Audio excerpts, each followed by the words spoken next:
楚风的话。于心中而说，那些无名宗门的弟子们自然没有听到。那英俊男弟子还真以为楚风怕了他，更加得意了。师妹，以后遇到这种癞蛤蟆不要怕，师兄保护你。英俊男子洋洋得意地说道。师兄，不要再说了。女弟子劝道。显然他并不喜欢他师兄这个样子，怕什么？他就是一个懦夫。但那英俊男子显然没察觉到，而是继续大声说道。见此情形，那名女弟子也不再说话，可一道暗中传音却映入楚风耳帘。公子，我师兄性格比较强势，我代他替你道歉。这道暗中传音正是来自于那名女弟子。姑娘，你有没有对不起我？何许道歉？不用放在心上。楚风也是回应道。其实那些无名宗门的弟子，楚风看着不爽的就只有那个长相英俊的男弟子，其他人楚风印象都还可以。而这名女弟子竟然不仅一直劝说那英俊男弟子，居然还暗中传音向楚风道歉。楚风对他的印象则是更好了一些。至于梁城主，虽然也是满心怒火，可想到宋雨薇疗伤需要此地的材料，他也是忍了下来，也是打算买到东西之后再找那个英俊男弟子算账。而这些无名宗门的弟子买到东西后先行离开，也终于轮到了楚风与梁城主。可谁曾想到楚风与梁城主的时候，售卖材料的道长竟说梁城主需要的材料有些复杂，他要花费时间准备一下。更没想到的是，这一准备竟准备了足足半个时辰。半个时辰，那些无名宗门的弟子们早就没了踪影。真是没想到，买个材料竟买了这么久，偏偏只有我们买这么久，真是倒霉。现在那个兔崽子都不知道跑哪去了。离开道观后，梁城主埋怨起来。虽然成功买到了材料，可梁城主却是非常的不爽。而他不爽是因为他原本打算买完材料就去追无名宗门那名英俊弟子，可现在显然是追不到了。梁城主，要不你先回去，我有点事要做。楚风对梁城主说道。楚风少爷，你是要去找他们吗？梁城主问道。对于这个问题，楚风先是一笑，这才说道。虽说那个家伙的话不至于让我生气，但我楚风其实也不是什么大度之人，可不会容许别人随便羞辱于我。毕竟身体发肤受之父母，除了我的父母，除了我师尊，我觉得没人有资格辱骂于我。他自然更是不配。刚刚在道观处不想得罪道观主人，所以没与他计较，但我可没打算真的就这样放过他。楚风没有隐瞒，如实说道。可是他们明明都走了那么远了，都过去半个时辰了，要找他们需要花费不少时间吧？梁城主说出了自己的担心。我刚刚暗中在那小子身上留下了印记，我知道他们的去向。楚风说道。楚风少爷，居然留下了印记，还是你做事周到啊！梁某人真是惭愧。得知楚风原来在那些人身上留下了印记，梁城主顿时大喜，同时也是发自内心的佩服楚风。至少这件事是他没有想到的。想想他都这样一把年纪了，做事竟不如楚风周全。佩服楚风的同时，自然而已是感到有些惭愧。楚风少爷，我想与你同去，不知可否？梁城主刚刚是真的被气到了，所以他打算亲眼看着楚风教训那个家伙。若是梁城主也想去，那我们便一起。楚风也是应允，因为他观察过雨薇大人的病情，现在雨薇大人的伤势已经得到了稳定，所以这些材料也的确无需这么急着送回去。况且教训那个家伙只是随手的事情，也不会耽误太久。随后，楚风与梁城主便跟随那个英俊弟子身上的印记追赶而去。最终他们来到了一片丛林之中，这丛林之内竟有着一座古城。古城很大，可几乎所有活人都汇集在古城中心的一座恢宏宫殿外。宫殿外的人群排着长队，显然这里也是售卖物品的地方。刚好无名宗门的弟子也在此处排队，并且看样子他们排了也有一阵子，很快就要轮到他们了。可楚风还是观察起这座宫殿内的人，相比于之前的道观，这宫殿内的人修为是没有隐藏，而是直接展露而出的，负责售卖材料之人不过至尊初期。不过宫殿内还有其他人，但这其中修为最强的也不过至尊巅峰而已。这种修为对于曾经的楚风而言曾是强大的存在，可对于如今的楚风而言宛如蝼蚁。至尊巅峰放在图腾天河自然更是不值一提，可就是这样的修武者坐镇，却能让那些购买材料之人乖乖排队。楚风猜测此地主人怕也不是寻常之辈。梁城主，此地主人是何方神圣，你可知晓？楚风问道。楚风少爷，梁某对于此地也并不了解。梁城主说道。无妨，那便等他们离开这里再动手。楚风猜测此地主人可能也不简单，所以并没有直接现身，而是想等着那些无名宗门的弟子购买完材料再动手。反正现在他们前方就只有一个人了，所以他们很快就会购买完材料，那个时候再动手也是不迟。终于，无名宗门弟子前方之人购买完了材料，起身离开，也终于轮到了无名宗门的那些弟子们。可谁曾想，就在他们将要上前购买材料之际，忽然数道身影飞落而下，横列成一排，齐刷刷地站在了队伍的最前端。总共37个人，全部都是男子，大多都是中年，其中还有2位白发老者。但是这些人之中，为首的却是一名青年男子，他乃是一个小辈。好热闹啊，这么多人在这买东西，卖什么的？有好吃的吗？拿出来给本少爷尝尝。青年男子笑嘻嘻地问道。虽然这话是对宫殿内的人问的，可是他的目光却始终落在一个人的身上，正是无名宗门那名有些姿色的女弟子。你们什么人，胆敢插队？见此情形，先前羞辱楚风的那名无名宗门的英俊男子也是立刻上前质问。此时他的态度很是不好，就如同之前对待楚风和梁城主一般。小爷向来喜欢插队，我不仅喜欢插队，我还喜欢插别的。那青年男子话到此处，又看向无名宗门内那名女弟子，并且此话说完，还冲那名女弟子挑了挑眉毛。先前英俊男弟子之所以羞辱楚风，找楚风麻烦，也正是因为这名女弟子。可楚风当时只是随意打量女弟子一眼，并未有什么过分举动。但眼下这名青年男子的话，可就是非常露骨的调戏。此话一出，使得那女弟子脸都红得如苹果一般，脸上更是涌现出了些许怒色。至于那名英俊男弟子，更是气得暴怒，胆敢对我师妹无礼，你他娘的是不是找死？他怒吼之际，三品至尊的威压已是释放而出，直接向那青年男子扑杀而去。可只见青年男子冷哼一声，随后大袖一挥，英俊男弟子的威压便立刻消散。紧接着，青年男子衣衫舞动，下一刻，莫说英俊男弟子，那些排队的所有人都被吹飞开来，就连宫殿内负责售卖材料之人也是遭受殃及。因为这青年男子的修为乃是在7品至尊境，就这点本事，还想英雄救美？青年男子讽刺地看着那倒在远处口吐鲜血的英俊男弟子。虽说所有人都被震飞了，但大多数人只是轻伤，只有那英俊男子伤得最重，大胆敢在此处撒野。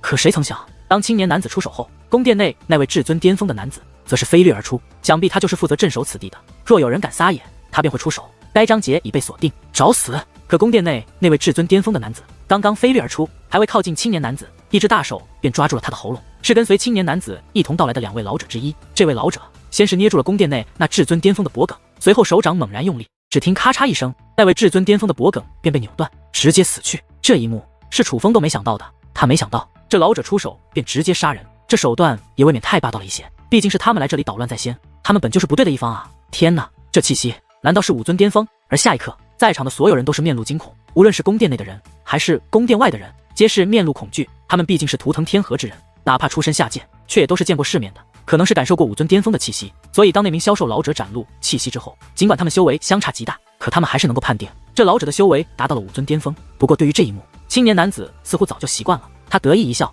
便直接来到无名宗门那名女弟子面前，伸手一抓，撕拉，他竟直接将女子衣衫撕开大半，除了残留衣物，便只剩下肚兜完好无损。师兄，救我！女子惊声尖叫，且向那英俊男子以及其他同门师兄弟求救。可是那些师兄弟却皆不敢吭声，他们不是不想救，而是亲眼见到那宫殿内至尊巅峰都被杀之后，他们怕多管闲事，他们也被杀。所以莫说其他同门，就连先前嚣张跋扈一直嚷嚷着保护女弟子的英俊男弟子，此刻也在装作看不见。这些废物怎么可能敢管你？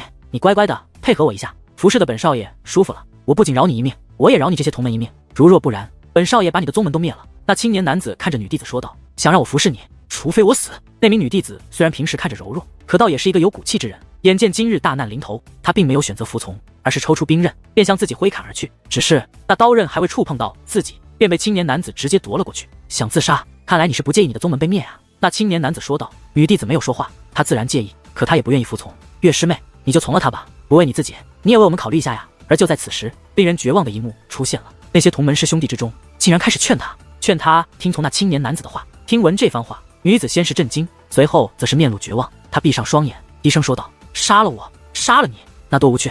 既然你不肯自愿服从，那我就强迫你服从。青年男子说话间，便用威压束缚住了那女弟子的身躯，随后竟然用威压操控女弟子的手，自己褪去剩余的衣衫。这一刻，那女子虽然无法控制自己的身体，可泪水却是止不住的落下，想死都不能，只能任人摆布和侮辱。她是多么的绝望！可就在此时，她的身体竟恢复了自由，不仅恢复了自由，一道衣衫更是覆盖住了她，帮她挡住了那裸露在外的身躯。仔细一看，2道身影也是出现在其身前。这一刻，无名宗门的所有弟子皆是感到吃惊，因为这2位他们认的正是先前在道观被那英俊男弟子羞辱为懦夫的2位，他们都愣住了。无论如何也没有想到这2位会出现在这里。女弟子更是愣住了，因为在她意识到这2位乃是来救她的，可她无论如何也没有想到，连那些平日里对她大献殷勤并且朝夕相处的同门师兄们都放弃她的时候，2个外人居然会来帮她。小子，敢坏我好事，你是想死吗？青年男子冷声问道。然而他此话刚出，便发出一声惨叫，整个人倒飞而去，并且鲜血淋漓。是楚风，隔空一拳便将那青年男子的肚子直接打穿。楚风可不是菩萨心肠，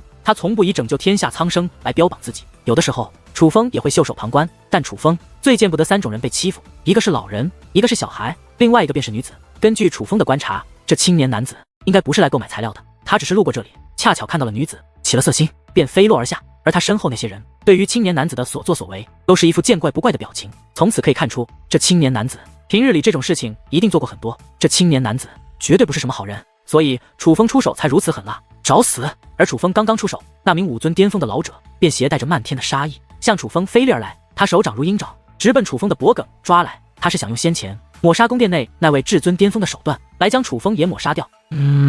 然而当那老者真的靠近楚风后，却没有了之前的凶狠，而是发出了一声惨叫。原来他不仅没有抓到楚风的脖颈，反而是他的脖子被楚风给狠狠地捏住。楚风在其出手那一刻，便释放出了雷纹与雷霆铠甲2重力量。虽然修为无法突破5尊，踏入半神，可却能够在达到5尊巅峰后获得1品战力。这种情况下，寻常的5尊巅峰自然不是楚风对手。这家伙，而眼见着5尊巅峰的存在都如同小鸡一般被楚风提在手中，那些无名宗门的弟子更是脸色惨白。他们直到此时才知道楚风是怎样的存在，尤其是那英俊男子，此时更是面如死灰。他回想之前对楚风与梁城主所说的那番话，觉得自己今日已是必死无疑。混账东西，快放手！我们乃司徒界灵门的人。就在此时，另外一位老者发出斥责。与此同时，青年男子的所有同伙都是拿出了一块令牌，那令牌上面的确写着司徒界灵门5个大字，并且那令牌带有特殊气焰，那是一种防伪的气焰，足以证明他们没有说谎，他们当真是司徒界灵门的人。司徒界灵门，他们竟是司徒界灵门的人。看到那刻写着司徒界灵门的令牌，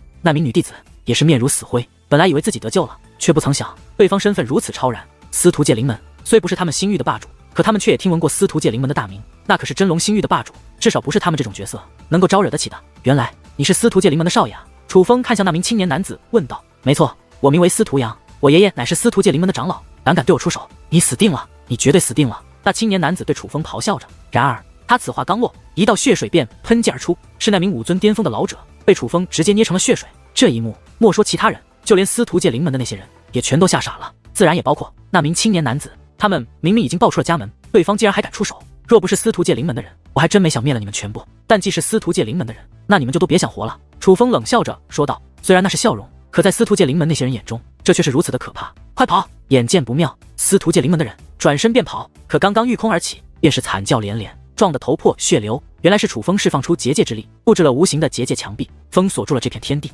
别怕，因为不仅你们要死，司徒界灵门的所有人都会为你们陪葬。接下来阵阵惨叫便接连响起，转眼的功夫，司徒界灵门的人便被全部斩杀。不仅被斩杀，本源也被吞噬殆尽，当然他们身上的宝物也都落入了楚风的腰中。做完这一切，楚风走向了那名英俊男弟子。大人，是小的有眼不识泰山，您不要与小人计较，您饶了我，饶了我吧。眼见楚风靠近，那名英俊男子赶忙起身跪在楚风面前，一边磕头一边狠狠地抽自己耳光，道歉诚意可谓满满。他怕呀，连司徒界灵门的人都被楚风全部抹杀，他觉得自己多半也是在劫难逃，而求饶是唯一的机会。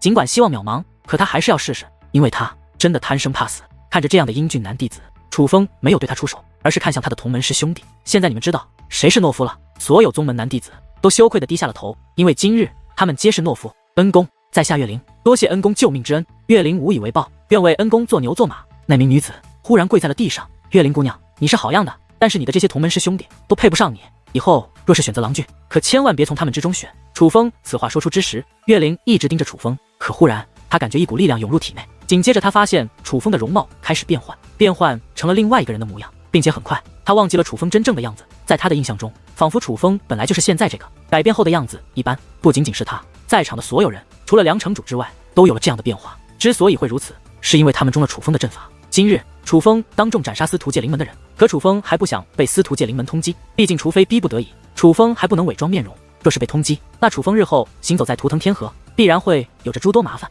而今日斩杀司徒界灵门之人，这些人都是见证者，楚风又没有丧心病狂到将他们这些人全部斩杀的地步，所以更改他们的记忆是最后的方法。而更改的记忆就只是楚风的容貌罢了。他们离开这里，可以到处去说他们遇到一个人将司徒界灵门的人杀了，楚风不在乎，反正别人问他们这个人长什么样子，他们会描绘出一个假的人。随后楚风便与梁城主回到了一苦老僧那里，材料齐全，一苦老僧再度布阵。虽说雨薇大人的伤势的确有所好转，但好转的效果其实不大。对此，一苦老僧只得表示他在另想办法。而楚风虽然很想帮忙，可却有心无力，毕竟自己实力有限。但好在雨薇大人的伤势只是好转的慢，但并没有恶化，所以楚风决定前往真龙大人得到传承的地方。若是能够顺利得到传承，搞不好楚风的结界之术也会有所增进，那个时候也许就能够帮到雨薇大人了。而经过一番赶路，楚风终于来到了真龙大人所得到传承的地方。那是一座山脉，这山脉很荒凉，几乎看不到修武者的踪迹，但这山脉却很大，非常之大，哪怕楚风如今的修为施展天眼望去，也只能望到这山脉的一角。可真龙大人那得到传承的地方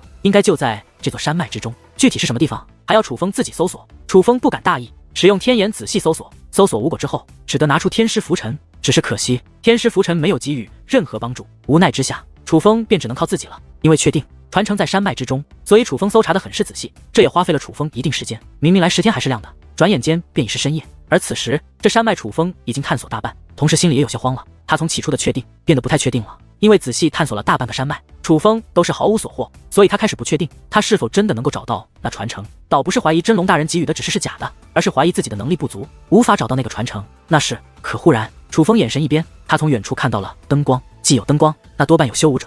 随后，楚风向灯光处传来的方向飞掠而去。很快，一座宗门竟浮现在了楚风的视线之内。看到这宗门，楚风内心顿时大喜，渐渐丧失的信心在此刻重新燃起。这山脉极大，但却非常的荒凉，天地能量稀薄。所以楚风搜索了大半片山脉，莫说修武者，连妖兽以及凶兽也是看不到半指。可现在楚风竟在这里看到了一座宗门，并且这宗门建的也很大。修武者不会选择这样的地方修炼，既然选择此地，必然就有他们的考量。楚风猜测，也许这宗门是发现了什么，而他们所发现的，也许就与真龙大人所得到的传承有关。于是楚风决定先好好观察这宗门。随着楚风靠近，宗门内弟子的身影也出现在了楚风的视线之内。可看到这宗门弟子的服饰以及腰间的令牌，楚风却是不由一愣，不会这样巧吧？原来那宗门的弟子腰间的令牌也是空的，而他们穿着的服饰也与之前遇到的那些无名宗门弟子的服饰一模一样。楚风再打量这宗门，发现这宗门果然没有看到刻写名字的牌匾，他几乎确定这个宗门就是岳灵等人所在的宗门。于是楚风隐藏好身形，开始深入宗门，想要寻找岳灵他们的踪迹。果然没过多久，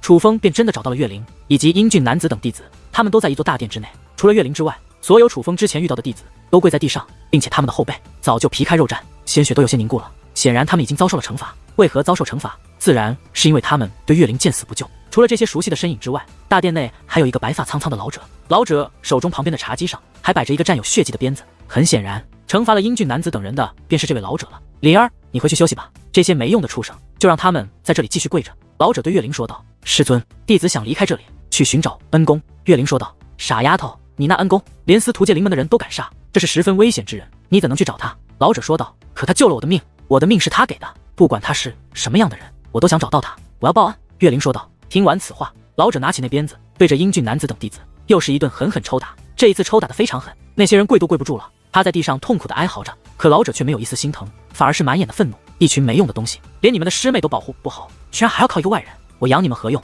老者很是愤怒地斥责一番，随后又对岳灵说道。灵儿，你这样去找，无疑大海捞针，这样你把那救你之人的画像画出来，我去帮你打听他的消息。老者对岳灵说道。而岳灵也不犹豫，以结界之术打造出一幅空的画卷后，便亲手在画卷上画了起来。不会吧？可岳灵画像还没画完，楚风却不淡定了，因为他惊愕地发现岳灵所画之人正是他本尊的样貌。可他明明修改了岳灵等人的记忆，岳灵就算画出来，也应该是楚风修改过后的形象，而不应该是他真正的自己才对啊！此事十分古怪。很快，岳灵将画像画完，那的确就是楚风，怎会如此呢？楚风有些不解，他对自己的阵法是有信心的，至少对付岳灵他们应该完全没有问题才对。那么现在为何会这样呢？难道这里有着极为强大的存在，发现了楚风修改岳灵他们记忆的痕迹，所以又帮他们恢复了真正的记忆？有了这个猜想之后，楚风也是变得谨慎起来。这便是那位恩公吗？竟如此年轻，难道是伪装了面容？老者拿着画像开始分析起来，而听他分析，那些被打的弟子也是忍着后背的剧痛，抬头望向那幅画。师妹，你没必要这样吧？看到那幅画卷后，那英俊男弟子竟强忍疼痛地说道。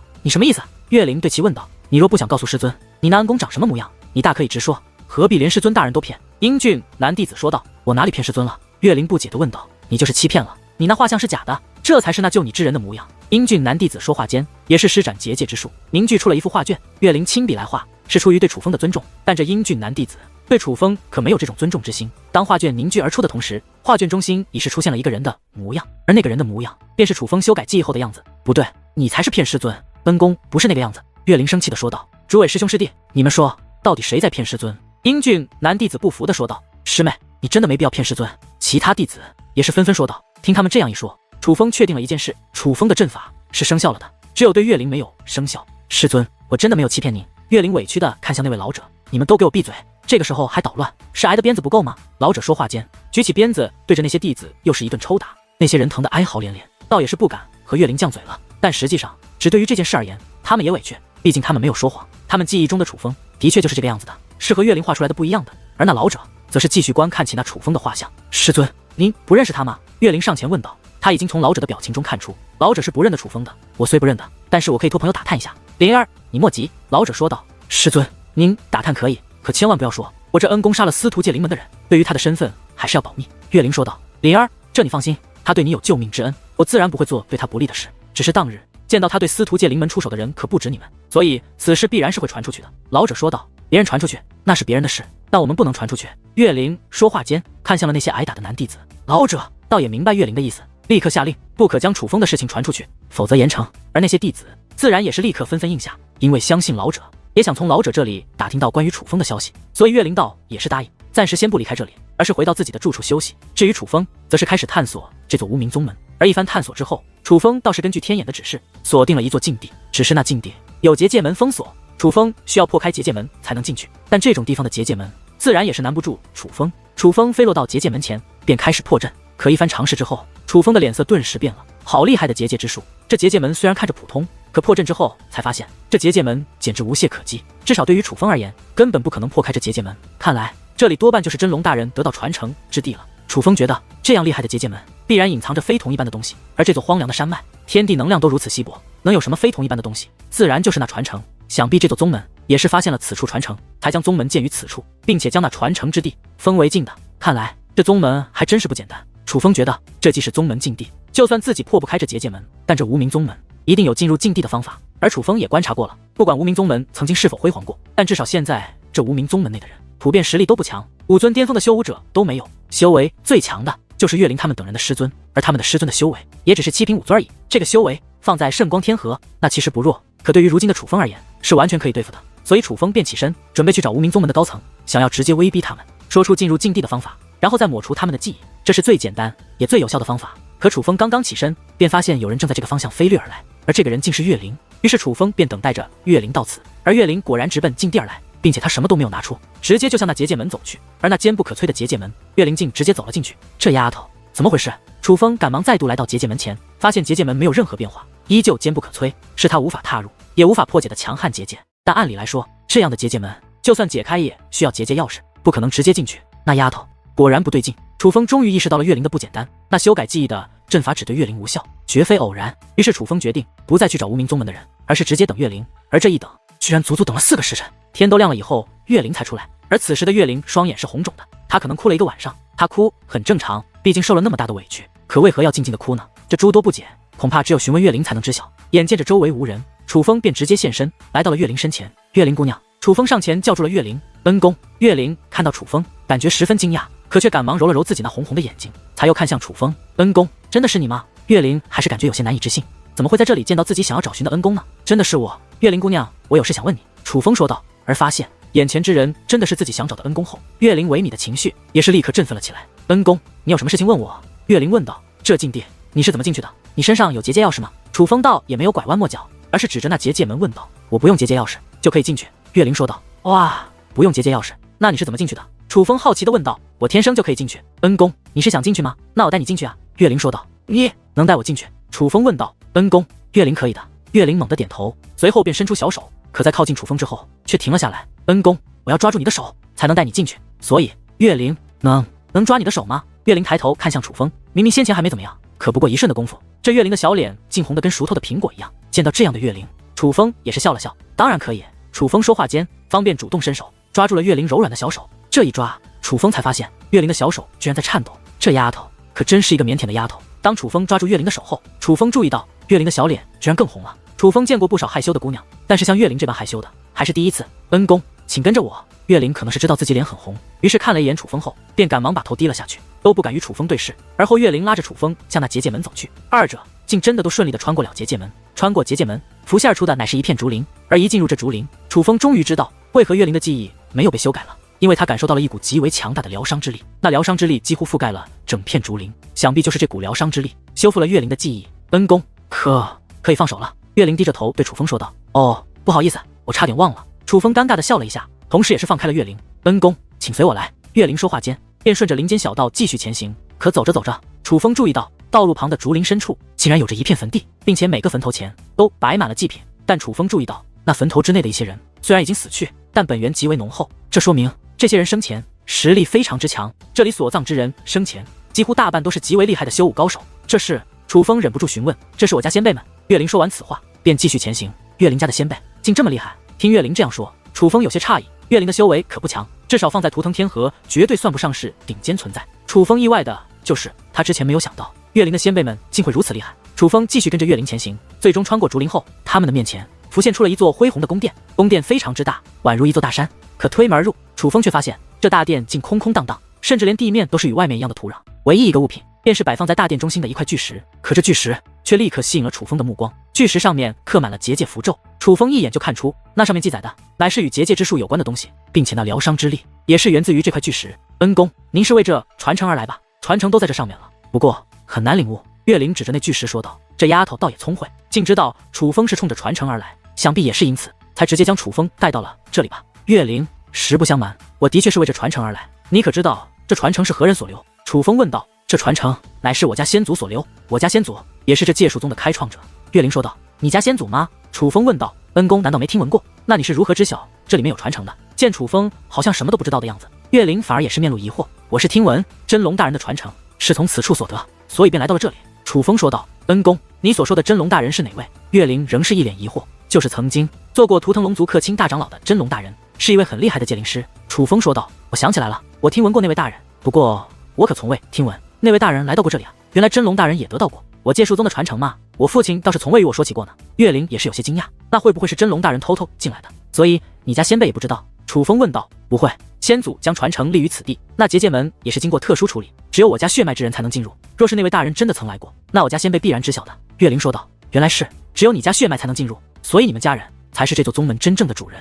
楚风问道。不是。可岳灵却摇了摇头。如今这界术宗的宗主并非我家人。岳灵补充道。我怎么被你说的有些猛呢？这宗门是你家先祖开创，这禁地又只有你们家人可以进，为何这宗门主人却并非你家人？楚风心中充满诸多不解，而后经过岳灵的讲述，楚风才总算明白事情的经过。根据岳灵所说，他家先祖名为岳成空，这岳成空当年乃是名震整个图腾天河的存在，甚至名号比真龙大人还要响亮。不过这界术宗却并不出名，甚至根本没人知道这界术宗是岳成空开创。因为岳成空开创这界术宗的时候还是修为较弱的时候，并且开创宗门没多久，便因想出去从闯荡，不想打理宗门，而将宗主之位传给了他的一位好友。这位好友名为赵旭之，后来界术宗小有名气，也是在赵旭之的打理下，所以在外人看来，界术宗的开创祖师并不是岳成空，而是赵旭之。岳成空后面名扬天下后，也没有对外人说起过界术宗是他开创，更是没有说起过他将传承留在了界术宗。甚至除了岳成空的好友赵旭之之外，就连界术宗的历代宗主也不知道此事。这也是为何如今这座宗门能够延续至今，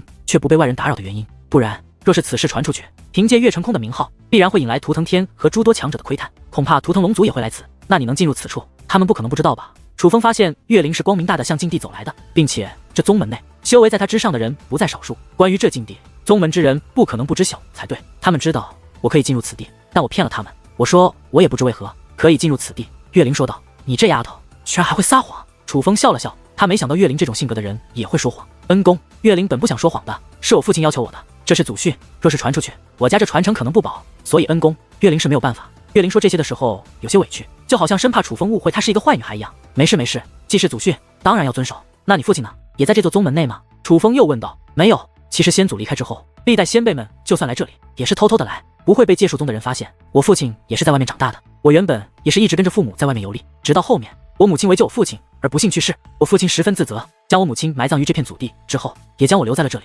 所以我才成为了界术宗的弟子。岳灵说道。听到这里，楚风终于知道为何岳灵说竹林内坟地都是他的先辈了，毕竟只有他的先辈能进入此处，自然也只有他家先辈能进入这里。那你父亲会经常回来看你吗？楚风又问道。没有，我父亲当年离开后就再也没有回来，界术宗的人也从来没见过我父亲，他们还以为我是孤儿呢。岳灵说道。那你没有说你父亲健在吗？楚风问道。是我自己说我是孤儿的，娘亲不在了，父亲也不要我了，与孤儿有何区别呢？岳灵这句话带着苦笑，看着这样的岳灵，楚风也是有些心疼。岳灵原本从小跟在父母身边，那个时候的岳灵应该很是幸福，可不曾想后面意外发生，其母亲因救其父亲而亡，其父亲因自责将其母亲葬于禁地之后，便将岳灵也丢在这里不管了。岳灵一下子从有父母疼爱之人变成了独自一人，就连他自己也说自己是孤儿，那种落差与心酸，想必只有岳灵自己知晓。恩公，你会不会觉得我这样很过分？其实我也后悔当初那样说，但他们都信了，我也不想改口了，毕竟我能进入禁地之时，他们也有诸多怀疑。我说我是孤儿，对我其实也更好。岳灵的看楚风的眼神有些忐忑，他应该很在乎楚风对他的看法，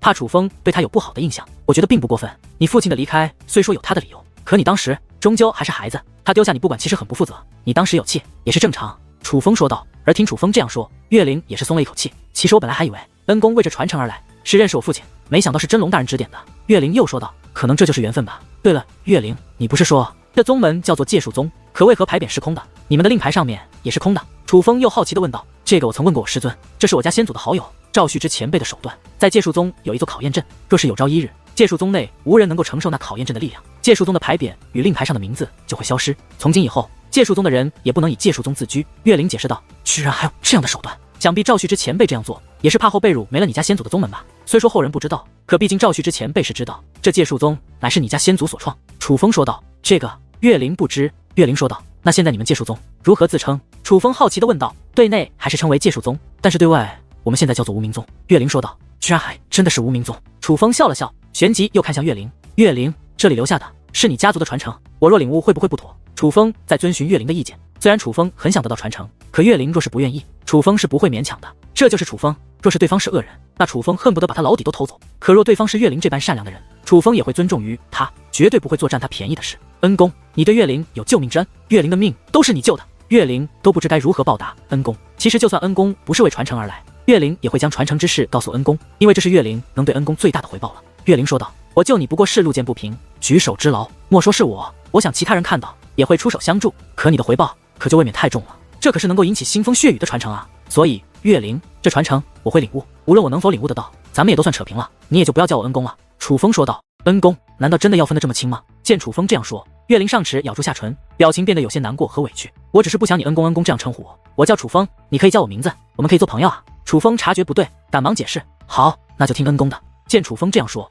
岳灵的脸上再度露出笑容，只是嘴上虽然答应，可却还是一口一个恩公的叫着。对于这样的岳灵，楚风也没有办法。但是事后，楚风又提出了一个要求，那巨石之上不仅蕴藏传承，还蕴藏强大的疗伤之力。楚风觉得这疗伤之力对宋雨薇的病情必然会有帮助，所以便与岳灵提了此事，想将宋雨薇带到这里疗伤。岳灵自然也是答应。于是楚风便返回到一苦老僧那里，告知他们有一个可以治疗宋雨薇的方法。但是楚风没有具体说是去往何地，毕竟这是岳灵的秘密。就算岳灵对楚风公开了，可楚风还是要对其保守的，这与信任与否无关，而是做人的道德问题。而将宋雨薇接到了这传承之地后，只是将昏迷的宋雨薇放在巨石旁边，宋雨薇果然就开始好转，这让楚风十分欣喜，更是第一时间通知了一苦老僧和梁城主，让他们不用再为宋雨薇的病情担忧。梁城主得知宋雨薇的病情无碍，也是离开此地去与家人团聚，而楚风则是开始对着那巨石进行参悟。这上面记载着的乃是对结界之术的掌控之法，就比如当日在真龙大人的遗迹内，楚风与白云清比拼破阵，明明站在同一起跑线，可楚风却败给了白云清，就是因为楚风的对结界之术的掌控力以及技巧不如白云清，而这里的传承就能够提高楚风在这一方面的短板。当然厉害的传承就是难以领悟，倒不是岳灵先祖故意难为后辈，实际上这就是一个秘籍，这秘籍没有任何遮掩，清清楚楚的就写在了巨石之上，只是因为秘籍本身题过复杂，想要真的参悟这秘籍内容，就是需要极强的悟性，否则是难以掌握的。这也就难怪岳灵无法领悟了，因为哪怕是楚风自认为领悟力不弱，可刚开始领悟的速度也很慢。不过很快楚风便找到了方法，对这传承也是越发了解。楚风发现这传承的确很强，虽不能让楚风短时间之内结界之术进行突破，可楚风对结界之术的掌控会大大增强，日后结界之术的增进也必然会提升更快。若是能够将这传承完全掌控，那楚风对结界之术的运用将不可同日而语。莫说白云清，恐怕白云清的师尊单纯的与楚风比拼结界之术的运用，那也未必会是楚风对手。所以接下来一段时间，楚风在此处用心钻研，而岳灵也几乎每天都会跑到禁地给楚风送他精心做的点心。还别说，岳灵这丫头的手艺还真不错，再加上每日岳灵做的点心都不一样，楚风甚至都会期待岳灵今日做的点心是什么样的了。而最让楚风欣喜的还是宋雨薇的伤势，宋雨薇不仅已经苏醒，气色也是好了许多，这样下去要不了多久，宋雨薇那本难以治愈的伤势就可以痊愈了。是岳灵那丫头来了，不知道这丫头今日又给楚风少爷做了什么点心。宋雨薇察觉到岳灵来到了禁地之内，脸上露出了慈祥的笑容。苏醒之后，他已经知道了关于这里的事情，并且对于岳灵这个乖巧的丫头也是非常的喜欢。嘎吱，店门推开，岳灵果然走了进来，只是岳灵却是两手空空，并且脸色也不太对。看到这样的岳灵，楚风和宋雨薇皆是赶忙走上前去。岳灵怎么了？楚风与宋雨薇几乎同时问道，因为他们都察觉到岳灵之所以会如此，必然是发生了什么。恩公，岳灵有一个不情之请。岳灵说话间竟直接向楚风跪下。岳灵，你这是干嘛？有事直说即可，咱们之间无需这般。楚风见状，赶忙上前将岳灵搀扶了起来，而后岳灵倒也是说出了事情的经过。原来他们界术宗有一座联盟势力，那个势力叫做九重阁，两座势力建交多年，曾一起探索一座遗迹，那遗迹之内蕴藏着蕴有尊级武力的石头，这种石头名为尊石，若大量开采也是价值不菲。原本两个联盟势力一起开采这尊石，开采所得也是平分，可随着开采不断深入，尊石的品质也是越来越好。可这个世界上恰恰如此，有永远的利益，却没有用永远的朋友。面对越发巨大的利益，九重阁的人一些人生起了贪婪之心。上代的两位宗主乃是相识多年的好友，所以他们在世的时候，两个势力开采尊石的时候，就算偶尔会有摩擦，可却也能很快平息。可随着上代2位宗主先后去世，九重阁当代阁主的野心便逐渐展露，暗中只是开采尊氏的宗门之人对界术宗的人进行施压，摩擦越来越多。而界术宗宗主深知界术宗的整体实力已是不如九重阁，哪怕宗门之人遭受欺凌，却也是选择忍气吞声。可没曾想，他的忍气吞声没能换来九重阁的收敛，反而是变本加厉的欺凌。尤其是当九重阁阁主的修为从7品武尊突破到8品武尊之后，更是彻底撕下伪善的嘴脸，直接提出了一个无理的要求，那就是要独占遗迹内的尊室，让界术宗从此不可再踏入遗迹。要知道，如今界术宗的所有经济来源都是来自那遗迹内的尊室，就是靠着尊石脉的钱财来购买修炼资源，供弟子与长老修炼。若是不能继续开采尊石，那界术宗无疑是要坐吃山空，只会越发衰败，直至灭亡。所以界术宗自然不会同意，但这不是同不同意的事情。既然退让不能换来尊重，就只能用武力让对方屈服。于是界术宗宗主便找了当年2个势力联盟开采尊石的见证势力后人，一起约了九重阁阁主，准备在遗迹处进行一次谈判。嘴上说着是谈判，实际上就是要来一场武力较量。可是如今界术宗内实力最强的便是宗主以及大长老，也就是岳灵的师尊。但宗主与岳灵的师尊修为皆是7品武尊，显然不是九重阁阁主的对手。实际上，九重阁阁主之所以敢提出这个无理要求，也正是因为他的修为率先突破到了8品武尊，所以深知比拼自身实力无法战胜九重阁的界术宗宗主。在定下了谈判日子之后，便拿着界术宗的所有资产离开了界术宗，去请高人帮忙坐镇。可眼下谈判日子已经马上就要到了，界术宗宗主却是迟迟不归。若是界术宗不去，就等于放弃了谈判，那以后自然也就没有资格再踏入那遗迹。以后那些见证势力也不会再管此事。可是如今界术宗之内最强的也只是岳灵的师尊，显然不是九重阁的对手。岳灵自从被其父亲丢在此处，便是其师尊将他培养长大，其师尊可谓是界术宗待他最好之人。眼见着他师尊如此忧愁，岳灵也是于心不忍，于是便想请求楚风帮忙。岳灵，就这种小事，你真无需如此。楚风得知经过，对岳灵说道：“楚风少爷，你不方便露面，由我去吧。”宋雨薇也是说道：“雨薇前辈，你的伤势可以吗？”楚风问道：“楚风少爷，我的伤势已经没有大碍了。”宋雨薇说道：“那好，我们一同去。”楚风的确不方便露面，可却也有些不放心，所以决定隐藏身形与他们同行。可刚刚走出这境地，宋雨薇便身子一软，险些瘫倒在地。雨薇前辈见状，楚风赶忙诊断，发现宋雨薇原本平稳的灵魂再度开始撕裂，情况不容乐观。岳灵，快带雨薇前辈回去。楚风赶忙看向岳灵，岳灵也察觉到雨薇大人的情况不对，便赶忙带着雨薇大人回到了境地。而回到境地之后，雨薇大人的情况也是开始好转，没过多久便恢复到之前的样子，那个样子就好像真的无碍了一样。楚风少爷，我刚刚是怎么了？雨薇大人看向楚风，他自然清楚身体变化，可却不清楚为何会如此。雨薇前辈，此地治疗之力浓郁，你身在此处才感觉自己已经恢复的差不多了，可实际上你的伤势还非常严重，只要离开这里，没有了治疗之力的治愈，伤势便会立刻复发。依我看，你的身体还需要很长一段时间才能彻底康复，你短时间之内绝对不可以离开这里，这一次你是绝对不能去了。楚风说道。那该如何是好呢？总不能不帮岳灵。雨薇大人面露惭愧，我去吧。楚风说道。可是楚风少爷，你不是不方便露面吗？宋雨薇看向楚风，我的确不方便露面，但是这件事也实在不能坐视不理。想到这里，楚风看向岳灵，岳灵，我楚风迟早会被司徒界灵门通缉，但因为一些原因，我也不能伪装面容，只能以真容示人，但我可以隐藏身形与你们同去。可是此事仍有风险，所以我需要你告诉你，师尊，我可以帮忙，但也要让他知道我帮忙后可能存在的风险。若是他愿意，我便陪你界术宗走一趟；若是他觉得不妥，那我再另想办法。楚风对岳灵说道。好，恩公，我这就去说。岳灵说话间便向外走去。等一下，你知道怎么与你师尊说吗？毕竟我本不应该出现在这里的。楚风问道。恩公你放心，我知道怎么说，我会说偶然遇到了你，是我求你帮忙的，绝对不会说关于这境地的事情。岳灵说道。好，去吧。见岳灵这样说，楚风也是放下心，随后岳灵便离开了。而没过多久便跑了回来。恩公，我师尊得知您在宗门内，并且愿意帮忙，他也是喜出望外。他说若是此次谈判我界术宗不能赢，那后果绝对不止失去遗迹那么简单，毕竟我师尊与宗主随时都有可能突破到8品武尊，那个时候我们必然也会重新夺取遗迹。所以若是此次谈判我们界术宗失败，九重阁阁主多半会在见证势力离开后对我界术宗斩草除根，因此这次谈判是我们最后的机会，胜则留，败则逃。虽然恩公身份特殊，可我师尊说若是恩公能够隐藏身形出手的话，那也是可行的。岳灵说道。若是对方实力远弱于我，我就算不现真身也可对付他们，可倘若对方实力与我相当，我必须竭尽全力的话，那就只能现出真身与其交战。楚风说道。这一点我师尊也清楚的。岳灵说道。那我们便走吧。随后宋雨薇继续留在此处修炼，而楚风则是跟随岳灵去见其师尊。因为楚风身份特殊的关系，所以这件事情是秘密行动，宗门内的其他人也都不知晓，只有岳灵的师尊与岳灵知晓，甚至岳灵的师尊还特意是在界术宗之外等待着楚风和岳灵。既然见面，自然要正式一点，所以楚风也没有隐藏身形，而是以真身跟随岳灵来到了岳灵师尊近前。而看到楚风之后，岳灵的师尊也是显得格外紧张，毕竟他已经知道楚风可是连司徒界灵门都敢杀的狠角色，其实若非逼不得已，他也不愿意招惹楚风这样的人物。在下无名宗大长老方通，拜见大人。岳灵师尊先是对着楚风施以一礼，接下来才自报家门。方前辈，我与岳灵有缘相识，乃是缘分。虽然相识甚短，但我与他很是投缘，在我心里早已将他当朋友看待。朋友的事，两肋插刀也要帮，所以前辈无需与我客气，这都是我应该做的。只是希望此事能够顺利，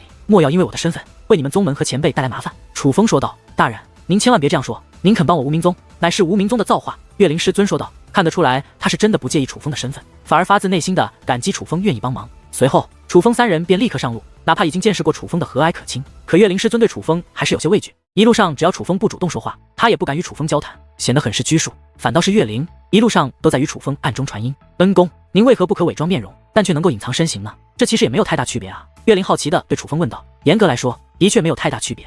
其实我也不知道，隐藏身形是否算作违规？希望不算吧。”其实楚风当初只是在赵红那里看到神秘人留下的警告，并没有见到被惩罚的赵红。后面楚风虽然一直按照对方要求以真名示人，但也曾被迫伪装面容，隐藏身形更是常有的事情。非要说的话，楚风也不相信那个神秘人会那么闲，一直监视着楚风的一举一动。楚风之所以还在遵循着不伪装面容、不以假面示人这件事，就是出于对赵红负责。他还是害怕赵红出现意外，尽管这样做对楚风而言确实造成诸多不便，可楚风还是在遵循着。楚风就是这样，他不怕自己遇到困境，但很怕身边人遭受牵连。就比如这一次，明明是帮无名宗，可他还有这么多顾虑，也完全是为岳灵他们考虑。那遗迹就在这上界之内，所以楚风他们很快便来到了遗迹所在的地方。那遗迹早就被结界封锁住了，但岳灵师尊有结界钥匙，所以倒是可以轻松进入。而楚风早在离开界术宗没多久就隐藏了身形，所以倒也不怕被人看到。可那结界钥匙刚刚在结界上面开启结界门之后，楚风却察觉到有人正在靠近，顺势观望，是三道身影。那三位皆是白发苍苍的老者，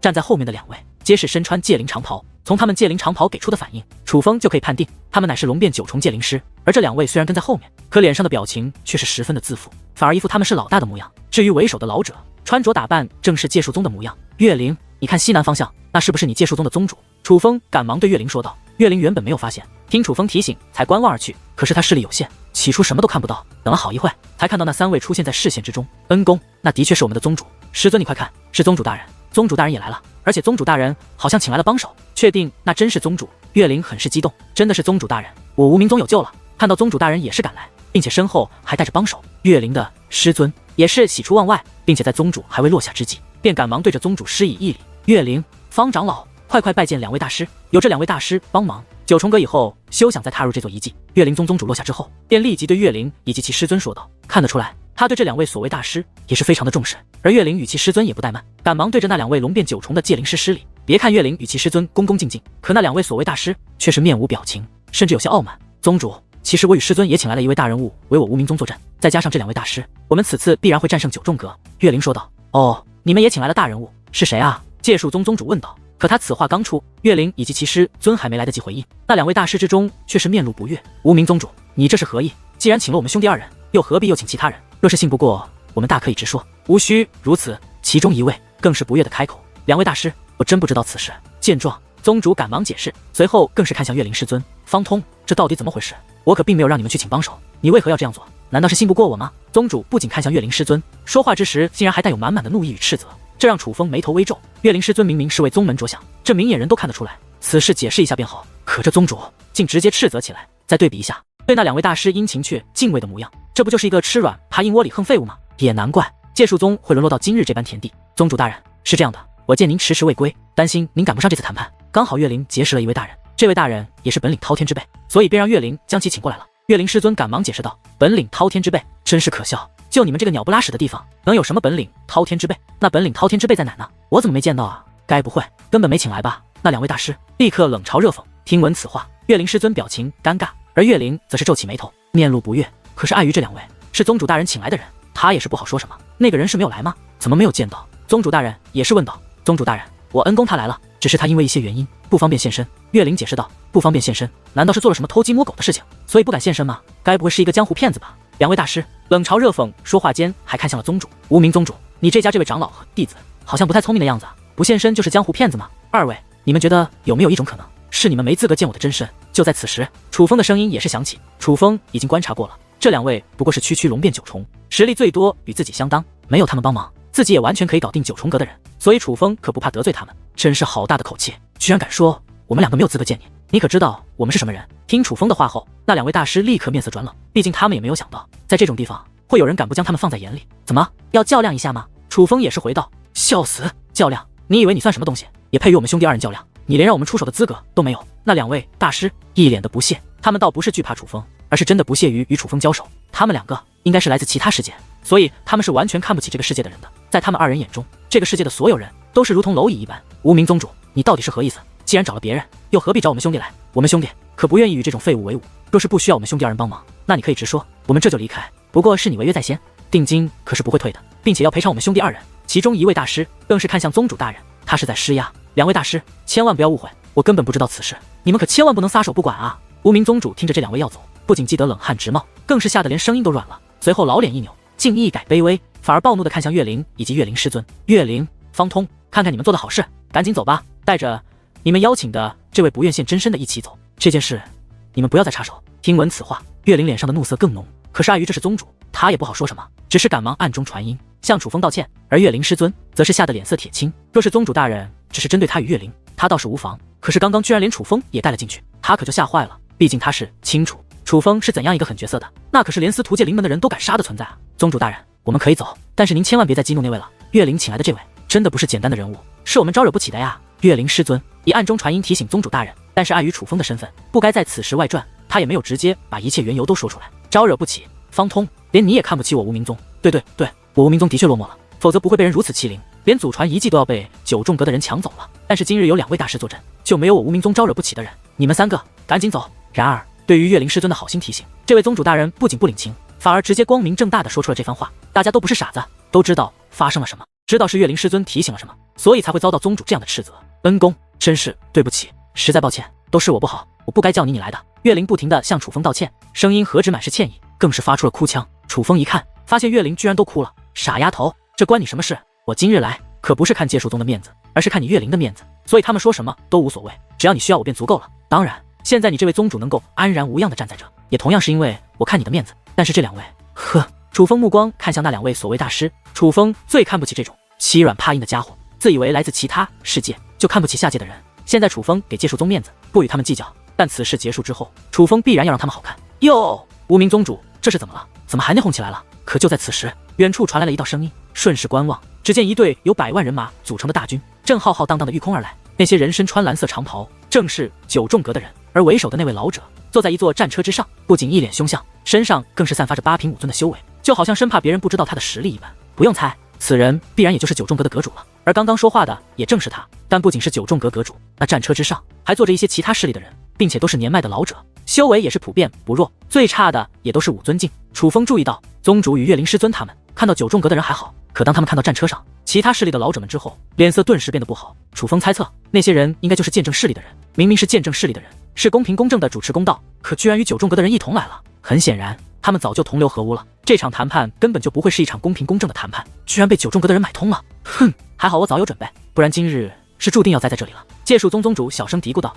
虽然是小声，可也会被人听到，但他又岂会不知道这一点？他就是故意的，故意让这些人知道，就算你们串通一气，可今日我们也不怕你。他很有底气，而他的底气便源自于他花重金请来的这2位大师。无名宗主，这2位是谁？该不会是你请来的帮手吧？不是说好了谈判讲道理，难道你还想动用武力不成？九重阁的大军靠近后，一位白发老者从战车起身，看向无名宗主。他名为李唐，并非九重阁的人，乃是清平城的城主，也是当年见证九重阁与界术宗联盟的势力之一。李城主，我今日来此，自然是想好好谈判的，可你们能做到公平公正吗？你们为何要与九重阁的人一同来此？该不会已经串通一气了吧？无名宗主满嘴的阴阳怪气，换做以往他可不敢，反而要捧着这些人，毕竟这些人是见证势力，想夺回遗迹还要靠他们主持公道。可现在他不怕了，因为他有底气了。他的底气就是花重金请来的那2位大师，而见证势力的人知道无名宗主平日里什么脾气，所以对于无名宗主此时的态度，他们也是面露不悦。但他们也不傻，知道无名宗主为何会突然变得强硬。无名宗主，我们来此之前的确是现在九重阁参加了一场聚会，但我们与九重阁阁主的私交并不会影响我们公平公正的评判此事，毕竟主持公道也是我们先辈交给我们的任务，这一点你可以放心，我们绝对会公平公正。倒是你找来了2个外人，是为何意？这好像不合规矩吧？那位李城主说道，就是若不想谈判，大可直说，何必搞这套？与此同时，其他见证势力的人也是纷纷开始斥责无名宗主。九重阁的人都没有说话，见证势力的人反而率先斥责，这让无名宗主十分恼火，但他还是强忍了下来。看向那些见证势力之人，这两位的确是我请来的，但只要你们公平公正，这两位大师绝对不会插手我们的事情。我就想问，当年这遗迹乃是我无名宗与九重阁仙辈一同发现，也说好了一同开采这遗迹内的尊石，直至尊石开采殆尽为止。可如今尊石数量尚不明确，九重阁阁主却要求我无名宗离开这遗迹，你们见证势力到底管事不管？无名宗宗主对那些见证势力的人问道。九重阁阁主，你说说你的理由，为何将无名宗的人驱赶出这遗迹？见证势力的人没有回答，而是看向九重阁阁主。诸位，我的理由很简单，当初我九重阁仙辈的确与无名宗仙辈决定共同开采这遗迹内的尊石，可要搞清楚一点，无名宗凭什么能与我们联手？是因为当年的仙辈们势均力敌，但早在上一代阁主大人的时候，我九重阁的实力就已经超越了无名宗。无名宗其实已经没资格与我们九重阁相提并论，自然也就没资格与我们共同开采尊石。可碍于往日恩情，上一代阁主大人，也就是我的恩师，出于怜悯之心，还是决定带着无名宗一同开采遗迹尊石。但我师尊的怜悯并未能使得无名宗繁荣昌盛，反而越发衰败。现在他们若继续开采尊石，那被他们拿走的尊石只能是继续被他们浪费。所以我就实话实说，我觉得无名宗已经没资格继续开采遗迹内的尊石，我更不容许先辈们留下的宝藏被无名宗持续浪费掉。九重阁阁主说道。诸位，你们可都听到了，这是什么荒唐的理由？这九重阁分明就是要强行毁约。无名宗宗主说道。可对于无名宗主的指责，那些见证势力的人却是摇了摇头。旋即说道，其实我觉得九重阁阁主所言也是在理，老夫也这样觉得。修武资源何其稀少，自然能者居之，避免浪费。更何况这尊石也并非采之不尽，迟早会有采尽的一天，若是这样浪费掉，还不如留给有用之人。那些见证势力之人纷纷说道。你们听闻此话，岳灵师尊气的满脸怒容，就连岳灵也是小脸通红，小拳头于袖中暗暗握紧，这实在太欺负人了。如此无理的要求，见证势力的人居然还表示赞同，这就是所谓的公平公正。果然，修武世界根本没有绝对的公道可言，都是谁强就向着谁说话的。而此时，无名宗主则是仰天大笑起来，虽然他发出了笑声，可是他的脸上也同样布满了怒容。我早就知道今日谈判你们不会偏向我无名宗，可我之前觉得就算你们偏袒九重阁，也会找个合适的理由，却没想到你们竟然如此光明正大的就要将我无名宗踢出来。还好老夫早有准备，请来了两位大师做主。话到此处，无名宗主看向身后的两位大师，两位大师，你们也都看到了他们是如何欺凌我无名宗的，今日还请大师为我们做主。相比于盛怒之下的无名宗主，那两位大师可就风轻云淡。他们先是抚摸了一下自己长长的胡须，这才说道，无名宗主，你尽管放心，我们兄弟二人向来收钱办事，打狗还要看主人，他们这些废物竟敢欺凌在你的头上，我们兄弟二人自然不会坐视不理。两位大师此话说完，便走到了无名宗主身前。怎么，两位是要替着无名宗出头？九重阁阁主问道。然而九重阁阁主此话刚出，两道耀眼的光芒便自两位大师体内释放而出，瞬息覆盖了这方天际。那是结界之力，强大的结界之力，堪比武尊巅峰。毕竟这两位可都是龙变九重的存在，在那结界之力的覆盖之下，九重阁的大军皆是面露痛苦之色。别说是他们，就算是他们的阁主，也只是八品武尊，哪里能够承受这样的力量？我们就是要出头，你能怎样？快跪下，向无名宗主磕头认错，然后自废修为，再滚出这个世界，我就放你们一条生路。如若不然，你能怎样？可那两位大师话还没说完，却有一道声音自天际的上空响起，那里什么都没有，说明有人隐藏了身形。这种情况正常人都能察觉到，那位来者不善，可这两位大师却依旧是满眼轻蔑，能怎样？自然是灭你们满门。其中一位大师说话间，便抬手一掌，对着那声音传来的方向轰击而去。此掌一出，结界之力化作一只金色的印章，那印章起初掌心大小，可越是升起，体积便是越大，眨眼间化作了长达万米的巨物。此乃攻杀阵法。他动怒了，还不知道说话的是谁，便直接下了杀手。他现在就是要杀鸡儆猴，要直接将那插嘴之人抹杀，以此立威。这就是强者对弱者的手段，根本不把人命当命看，说杀便杀，绝不留情。然而那长达万米的攻杀阵法，在靠近声音传来之处后，竟突然静止不动了。下一刻，那巨大的攻杀阵法竟化作漫天的星光倾洒而下，已是被轰成了粉碎。而粉碎的不仅仅是那攻杀阵法，就连覆盖九重阁众人的结界之力也随之粉碎。就连那两位大师也是在半空之中接连倒退数步之后才稳住身形。可当他们稳住身形之际，不仅七孔流血，更是用手捂住胸口，分明是受了内伤。这一幕可就吓坏了无名宗主以及岳灵师尊，这两位可都是龙变九重的界灵师啊，是何人能够如此一击就将他们击伤？两个没用的老东西，修为不怎么样，口气倒是不小。而就在此时，刚刚那道声音再度响起，伴随声音响起的同时，一道身影也是出现在虚空之上，且从天而降，最终落在了九重阁众人的身前。那是一名男子，身材肥胖，一袭黑衣，最主要的是其身躯虽然为人，可脑袋却是一只狼的脑袋，而他的身上散发着九品武尊的气息，并且战力极强，这也是为何他能轻而易举就将龙变九重的两位大师击伤的原因。天哪，这位该不会是……而当看到这位狼头男子之后，那两位大师也是脸色大变，不仅是他们，岳灵师尊以及岳灵还有无名宗主脸色都变得惨白，目光更是透露着绝望。怎么，两个老东西认得本少爷不成？那狼头男子轻蔑地看着两位大师，认得，当然认得，我们怎么可能不认得狼少爷？两位大师又惊又恐，微微的说道：“他居然真的是那位狼少爷！”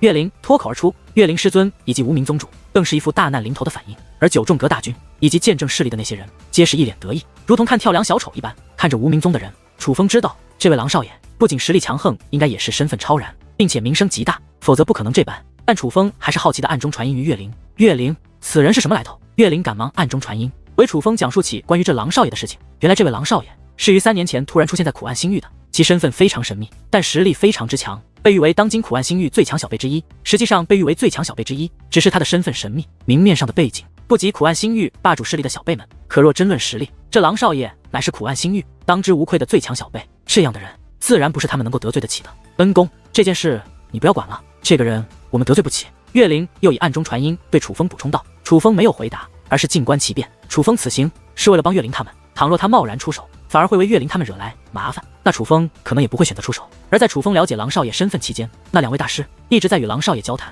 说好听一点是交谈，难以听一点就是求饶。九重阁阁主，你想怎么对付他们？要我杀了他们吗？狼少爷看向九重阁阁主，狼少爷，这全看您心情了。九重阁阁主面露欣喜，他本就有彻底除掉无名宗的想法，可是碍于外界眼光，他就算做也是暗中出手，不会光明正大。但若是狼少爷愿意帮这个忙，那可简直太好了，毕竟在他们这个下界，谁敢说狼少爷的坏话？你们两个是忠心之人吗？狼少爷看向两位大师，回狼少爷，我们两个是忠心之人，若是狼少爷今日放过我们，我们必然不会忘记您的大恩大德。那两位大师说道。可听闻此话，那狼少爷却是皱了皱眉头，那可就有些遗憾了。若是你们并非忠心之人，今日倒是可以放过你们，可你们若是忠心之人，恐怕就不能放你们安然了。狼少爷摇头说道。狼少爷，您这是何意啊？两位大师有些不太明白了。你们也好，本少爷也罢，今日来到这里，无非就是因为九重阁与无名宗之争。本少爷其实不想欺凌无名宗这种弱小之辈，有如本少爷名声，但若是你们二人是主动将无名宗这些人除掉，那就好办了。你们觉得呢？狼少爷眯着双眼说道。他此话一出，两位大师立刻明白了他的意思，立刻将那不善的目光投向无名宗宗主。两位大师，你们绝对不可如此。此时无名宗主慌了，他知道这两位大师是自私之人，他们真的会做出失主之事。无名宗主，人为财死，鸟为食亡，但修武界最重要的是能活着，我们兄弟二人也是没有办法，你可别怪我们。那两位大师面容越发狰狞，说话间龙变九重的结界之力已然释放而出，封锁住了无名宗等人的逃跑路线。等一下！可突然，那狼少爷的声音再度响起，他目光看向了岳灵。小姑娘，我看你只是无名宗弟子，此事其实与你无关，刚好我最近游玩无聊孤单，缺个侍女陪同，你若是愿意，不仅可以避免遭受无名宗牵连，我还会给你诸多好处。狼少爷竟然看上了岳灵，但也只是希望岳灵服侍他而已。你休想！岳灵第一反应便是拒绝，那真是可惜了。狼少爷眯起双眼，倒也没有丝毫的怜香惜玉，毕竟只论颜值，岳灵只是有些姿色，与龙小小、仙喵喵他们都差了一大截，与淡淡紫菱这种绝色美人自然更是无法相比。于是他看向两位大师，动手吧，狼少爷，你想他们怎么死？